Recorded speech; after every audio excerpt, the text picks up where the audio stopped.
여러분 기억하시나요? 1990년대 학교가 끝나고 돌아오는 길에 친구들과 어깨를 맞대고 속삭이던 그 이름. 야, 너 빨간 마스크 이야기 들었어? 그 시절 우리에게 빨간 마스크는 단순한 이야기가 아니었습니다. 해가 지기 전에 집에 돌아가야만 했던 이유였고, 골목길에서 베이지색 코트를 입은 사람만 봐도 심장이 멎을 것 같았던 싫지 않은 공포였죠. 오늘은 지금의 2030 세대라면 누구나 가슴 한구석에 품고 있을 그 기괴한 도시괴담 빨간 마스크에 대해 이야기해보려 합니다. 애니메이션 학교괴담을 알고 계신가요? 학교괴담의 제작진은 시리즈 초반인 제3화의 빨간 마스크 에피소드를 전격 배치했었습니다.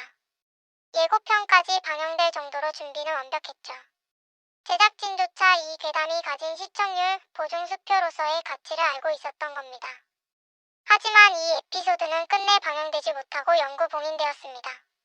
실존하는 환자 단체들의 거센 항의 때문이었죠. 결국 3화는 통째로 삭제되었고 지금까지도 어떤 공식 매체에서도 볼 수 없는 로스트 미디어가 되었습니다.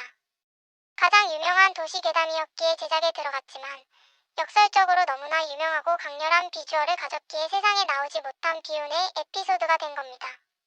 이 사실 하나만으로도 빨간 마스크가 당시 사회에 얼마나 거대한 파장을 일으키던 존재였는지 알 수 있죠. 빨간 마스크의 이야기는 늘 비슷하게 시작됩니다. 비가 내리거나 안개가 자욱한 늦은 밤, 혹은 아이들이 모두 학교 한 텅 빈 학교 뒤편 골목. 그곳에는 늘 긴 베이지색 코트를 입고 얼굴의 절반을 가릴 정도로 피로 빨갛게 물든 커다란 마스크를 쓴 여자가 서 있습니다. 그녀는 다가와 아주 낮은 목소리로 묻습니다. 저기, 나 예뻐? 우리는 본능적으로 대답하죠. 네, 예쁘세요.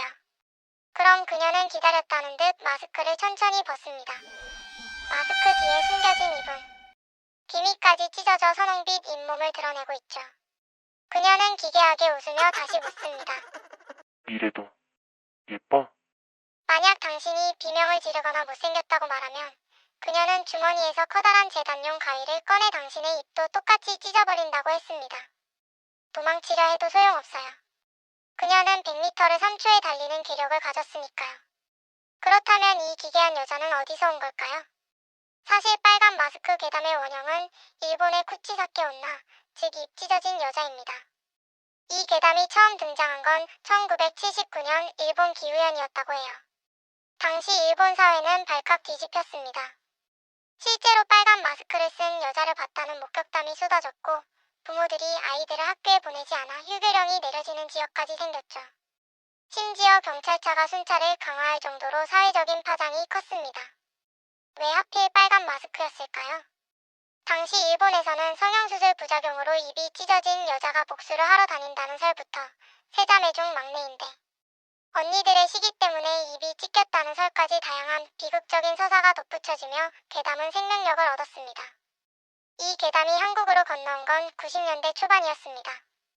한국의 빨간 마스크는 일본보다 더 구체적이고 영악하게 변했습니다. 단순히 입만 찢는 게 아니라 피가 묻은 빨간 마스크, 병균이 가득한 파란 마스크, 심지어 노란 마스크까지 등장하며 색깔별로 다른 잔혹한 규칙들이 만들어졌죠. 특히 흥미로운 건 한국형 생존 수칙들이었습니다. 빨간 마스크를 마주쳤을 때 살아남는 법, 여러분도 몇 가지 기억하시나요? 가장 유명한 건 포마드라고 3번 외치는 것이었습니다. 그녀가 가장 싫어하는 게 포마드 기름 냄새라는 설정이었죠. 또한 2층 이상으로 도망쳐라. 그녀는 높은 건물에서 있기 때문에 높은 층을 무서워한다는 이야기가 돌았습니다. 전문가들은 이 괴담이 유행한 이유를 사회적 불안에서 찾기도 합니다. 낯선 사람에 대한 경계심, 그리고 입시 지옥이나 학원 폭력 같은 아이들의 억압된 심리가 입이 찢어진 여자라는 괴물로 형상화되었다는 분석이죠. 하지만 우리에게 중요한 건 분석이 아니었습니다. 골목길 전신주 뒤에 비친 붉은 그림자, 바람에 실려오는 가위날의 새소리. 그 시각적이고 청각적인 공포 자체가 우리의 어린 시절을 지배했으니까요. 이제는 그저 추억의 이야기가 되었지만 여전히 밤늦게 혼자 걷다 보면 문득 궁금해집니다. 만약 지금 내 앞에 빨간 마스크가 나타나면 예뻐? 라고 묻는다면 나는 과연 대답할 수 있을까?